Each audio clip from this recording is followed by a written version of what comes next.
শুভ সকাল বন্ধুরা, তোমরা কেমন আছো? আশা করি ভালো আছো। আমিও ভালো আছি। আওরন ফ্যামিলিতে তোমাদের আবারও স্বাগত।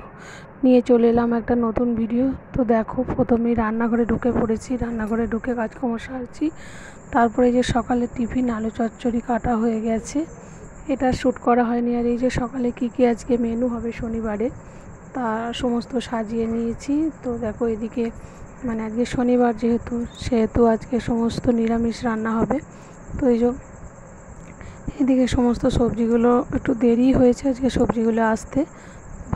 ভেবেছিলাম যে সবজিগুলো আজকে আসবে না, রান্নাটা হতে দেরি হয়ে যাবে। তো দেখলাম চলে এলো, তখন প্রায় বাজছে 10টা 10। এদিকে কুমড়ো, ঝিঙে, পটল, কাঁকরোল, এদিকে টমেটো নিয়েছি একটা। আর কালকে কলমি শাকটা নিয়েছিলাম, সেটা রান্না করা হয়নি সময়ের অভাবে। সেটা দেখো জলে চুবিয়ে রেখে দিয়েছি। দেখো জলে চুবিয়ে রেখে কী সুন্দর ঠান্ডা আর সতেজ আছে, দেখতে পেয়েছো? সতেজ ঠান্ডা হয়ে আছে। বড় বড় গাছগুলো হয়েছে, কলমি শাক পুকুরে জলে থাকলে যেমন হয়ে যায় সেরকম হয়ে আছে, একদম সতেজ টাটকা পাতা সেরকম হয়েছে। তো এগুলো রান্না করব। তো চলো বন্ধুরা, পুরো ভিডিওটা স্কিপ না করে পুরো ভিডিওটা দেখতে থাকো। তো বন্ধুরা দেখো, এদিকে সব সবজি কাটা হয়ে গেছে। এদিকে শাক কলমি শাক ভাজা হবে, আর এদিকে কুমড়ালি হবে, আর এটা ঝিঙে পোস্ত কাটা হয়েছে, আর হচ্ছে পটল আলুর তরকারি হবে, সেটাও আছে। দেখো দেখাচ্ছি। তো আজকে এটাই আমাদের মেনু হবে। তো পুরো ভিডিওটা দেখো, ভালো লাগবে। কড়াই বসিয়ে এতে তেল 5 ফোড়ন দিয়ে দিয়েছি। ঝিঙেটা ছেড়ে দিলাম। ঝিঙে পোস্তটা তৈরি করে নেবো আগে, তারপরে সমস্ত রান্নাগুলো করব। ঝিঙে পোস্তটা শুধু নাড়াচাড়া করে নিয়ে ভালো করে জল দিয়ে একটু অল্প করে নুন দিয়ে চাপা দিলেই এটা সেদ্ধ হয়ে যাবে। তারপরে আমার রেডি হয়ে যাবে পোস্ত। পুরো ভিডিওটা দেখো। তো বন্ধুরা দেখো, আমার রান্নাবান্না সমস্ত কমপ্লিট হয়ে গেছে। এই যে পটল আলুর তরকারি লাল লাল মতো দেখতে লাগছে। ঝিঙে পোস্তটা তখন দেখানো হয়নি, তো দেখে নেওয়ার একবার ঝিঙে পোস্তটা, লুকটা। ঝিঙে পোস্ত, পটলের তরকারি। তো আবার প্রথম থেকে দেখাচ্ছি শাক ভাজা, ঝিঙে পোস্ত, পটলের তরকারি, আর এদিকে হয়েছে গরম গরম লঙ্কা তেল আলু ভাতে আর বেগনি। আলু ভাতেটা আমি আর আমার যা খাবো, অন্য কেউ খাবে না, তো ওই জন্য এগুলো রেডি করা হয়ে গেছে। আলু ভাতটা দেখো, লঙ্কা তেল আলু ভাতে আর একটু বেগনি পাতে করলে আর কিছু প্রয়োজন হয় না খাওয়ার জন্য। তো বন্ধুরা দেখো, রান্নাবান্না খাওয়া দাওয়া সব হয়ে গেছে। হঠাৎ করে দেখি পাখিগুলো এসে এখানে হাজির হয়েছে, তো বিস্কুট খাবে বলে।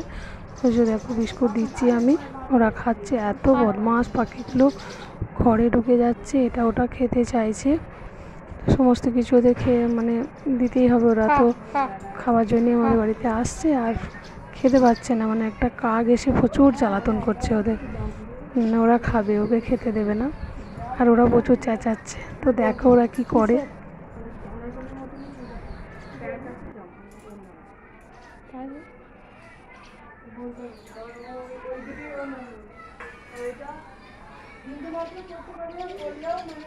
আয় আয় আয়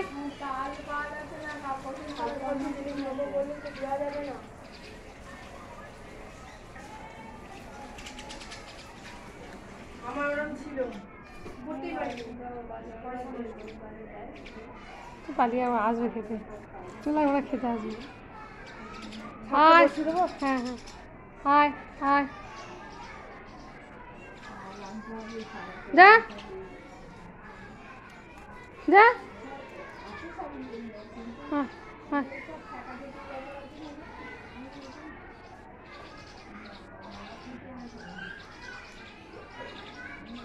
আয় আয়,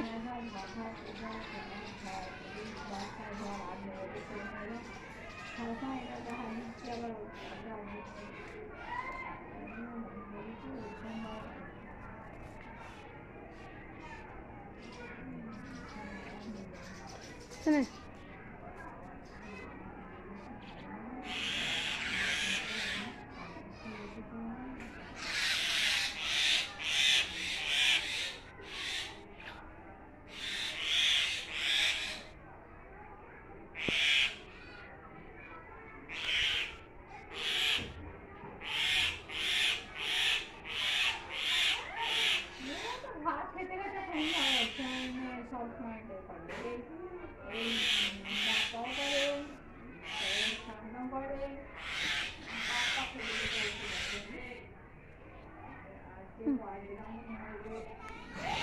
তো বন্ধুরা দেখো এখানে আবার পশুরা নিয়ে এসে হাজির হয়েছে।